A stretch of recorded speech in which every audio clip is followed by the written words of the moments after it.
Hello, Pleasantville parents and guardians. This is Ann Flatley. I am the K through 12 social emotional counselor here in the district, and I'm here today talking with Cami Presha, who is our student assistance counselor. Thanks for talking to me today, Cami. Hi, how are you? I'm doing well, thank you.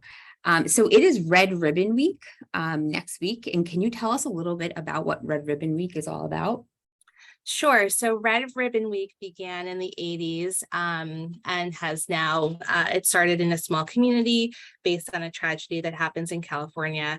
And it's now completely grown to a national substance abuse prevention awareness week where schools across the country, they put up red ribbons to show their say no to drugs stance, and they're wanting for all of their students to make healthy choices. So you will see at the high school next week and the middle school, there will be red ribbons greeting the children when they get to school on Monday morning. There will be students who will be handing out red ribbons. And yeah, it's an activity that the kids really get involved in and show their support for people who, have been negatively affected by substance use. And can you tell us a little bit about why it is so important for students to make healthy choices when it comes to alcohol and other drug use? Yeah, absolutely. So the reason that we do so much prevention work here at the middle school and high school is because we have all of the research and all of the data, which really supports that the developing brain is, very adversely affected by drugs and alcohol. So our brains continue developing until about age 25, 26. So in adolescence, a lot is happening. A lot of things are going on in the brain and their bodies, obviously, which are growing and developing, and we don't want to do anything to impact that in a negative way. So when you introduce drugs or alcohol to the developing brain, it can really have lifelong effects. It can, it's something that can, completely damage their future in a lot of ways if they were to become addicted, and we don't want to see any of that happen. And there's no way to really know who it's going to affect poorly. Obviously, we know some factors that go into it. If there's a family history of alcohol or drug abuse, those kids may be more susceptible. But we really know that for all kids, introducing drugs or alcohol into the equation while their brain is still developing is not a good combination. Thank you. I know just in my work with families over the course of the last few years, it can be really hard and confusing for parents and other loving adults to figure out what are the best ways to increase the likelihood that their students will have really positive social emotional outcomes. Can you share some tips for parents and guardians of students that can help them, when they are making decisions that can influence the choices of our kids here in Pleasantville? Absolutely. Ms. Flatley and I are both parents, so this obviously concerns us on a personal level as well as a professional level because we care about all of your kids so deeply. So when parents ask us about, what can I say to my kid? What can I do at home? What can I do to help prevent drugs or alcohol becoming a problem for my child?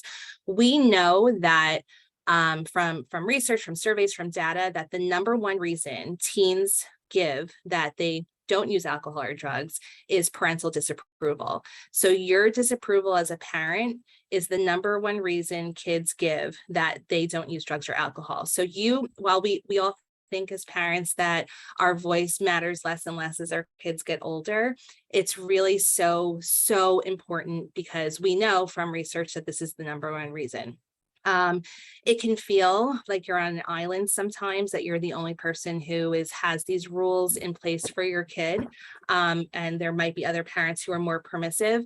So it's really important just to stand your ground and just, have a no substance policy. And if the kids break the rules, then, you have to enforce whatever punishment that that was agreed upon beforehand. So really sticking to the rules, being consistent, having a no drug or alcohol policy in your home for for your teens is really super important. Also, your attitude and behavior around drugs and alcohol. Again, we're not saying that, as adults who have a fully developed brain that you can't do whatever you're doing, but there definitely is research which shows that kids see modeled behavior and they may act in turn. So it's really important just to have boundaries around whatever you're doing at home. As well, another thing you can do is just capitalize on the moments that drugs or alcohol or vaping or any of these conversations come up. So if there's something in the news, if there's something that your kids see on YouTube or on social media, take those moments to have honest conversations about all of this stuff, conversations about what can happen, what your expectations are, your word as their parent, even when it doesn't feel like it, is absolutely the most important. Know who your kids are hanging out with, know who their parents are. You don't have to be best friends, but you need to know who these people are. Thank you so much. Those were all really great. I think at the end of the day, it's a health and safety issue. And I feel like, it's a hard conversation, and it's hard to have those rules that you were just talking about, Ms. Presha. And at the end of the day, coming from the point of view of this is really about health and safety and my care and concern for you. Research does find that is actually very, very effective. So thank you for those tips. Can you just tell us a little? Sorry. Sure. Well, no, I was just going to add, that some of us who grew up in the 80s and 90s all heard about, the whole lead paint thing that happens, and how there was so much damage that happened to some children who were exposed to lead paint. We wouldn't want our children exposed to lead paint. That's absolutely, that's common knowledge. That's something that you, of course, would not want your children exposed to. It's the same concept. It's health and safety. You don't want them anything into their brain or body that could be possibly damaging to them.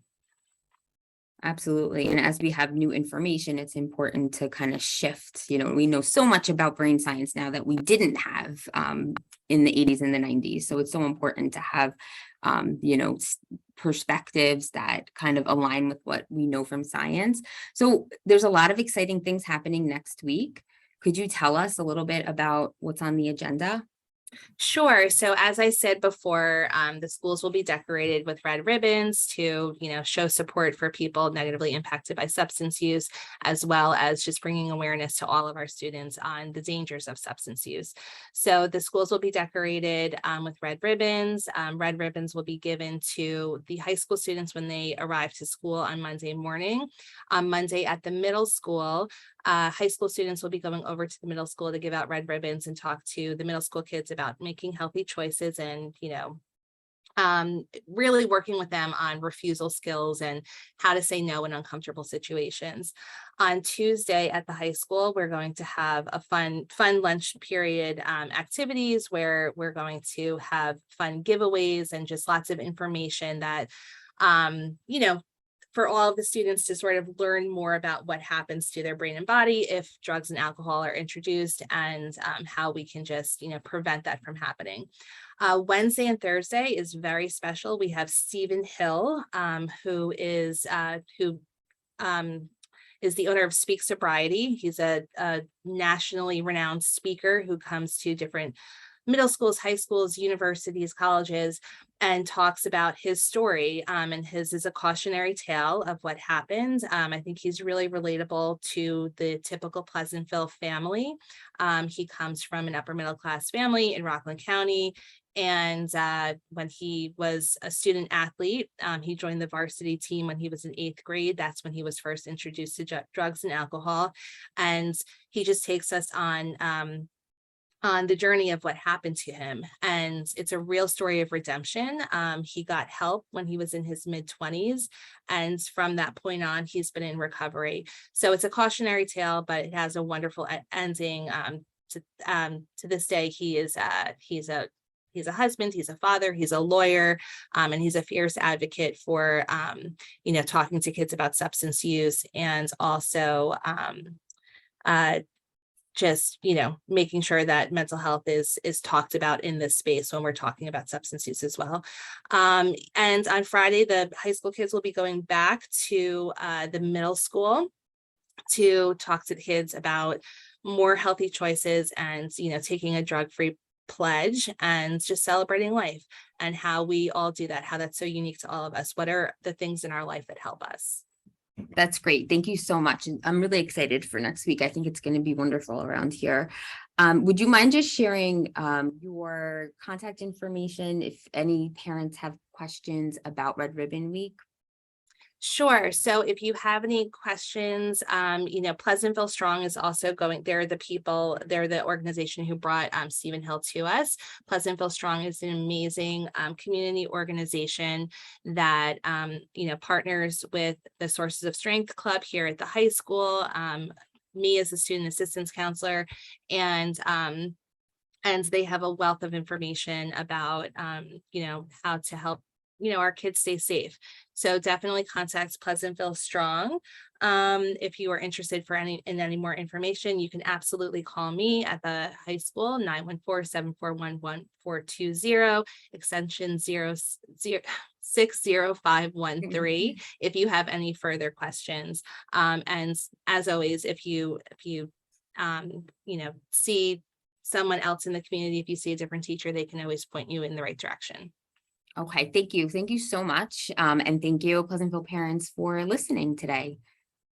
Great to talk to you. All right, thank you. Bye-bye. Bye.